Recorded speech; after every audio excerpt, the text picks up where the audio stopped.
આણંદમાં તારાપુરના કનેવાલ તળાવના પાળા ધોવાઈ ચૂક્યા છે। પહેલા જ વરસાદે બ્યુટિફિકેશન પ્રોજેક્ટની પોલ ઉજાગર થઈ ગઈ છે।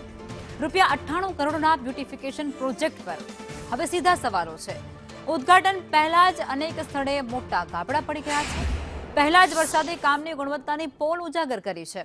તંત્રના વિકાસના દાવો સામે અહીં ગંભીર સવાલો ઊભા થયા છે। સ્થાનિકોમાં ભારે આક્રોશ છે।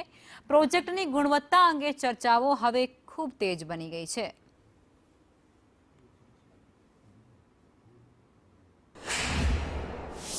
સામાન્ય વરસાદમાં અને પ્રથમ વરસાદમાં જ તારાપુર તાલુકાનું કનેવાલ જે તળાવ છે તળાવના પાળા જે છે કે જેને 98 કરોડની માતબર રકમે બ્યુટિફિકેશન માટે મુકાયું હતું તે ઉદ્ઘાટન પહેલા જ અત્યારે તમે દ્રશ્યો બતાવવા માંગુ છું કે અત્યારે ઉદ્ઘાટન પહેલા જ ઠેર ઠેર સમગ્ર 20 કિલોમીટરનો આખો આ ઘેરાવો છે ને ઘેરાવાની અંદર જ્યાં જુઓ ત્યાં પાળા આ રીતે તૂટેલા છે। સામાન્ય વરસાદ મતલબ 15 ઇંચ જેટલો જે વરસાદ જે પડ્યો એ 15 ઇંચ જેટલા વરસાદની અંદર જ આ પાળા જે છે પાળા ધોવાઈ ગયા છે। આ નવાઈની વાત તો એ છે કે તંત્રએ આની અંદર ક્યાંક ને ક્યાંક ભ્રષ્ટાચાર કર્યો હોય તેવા આક્ષેપો પણ અત્યારે અહીંયા લાગી રહ્યા છે સ્થાનિકોના। પરંતુ એની સાથે સાથે આ લોકોએ પોતાનો ભ્રષ્ટાચાર ઢાંકવા માટે અત્યારે આની પર તમે જોઈ શકો છો કે પ્લાસ્ટિક જે છે ઠેર ઠેર પ્લાસ્ટિક ઢાંકી દેવામાં આવે જેથી કરીને ખબર ના પડે।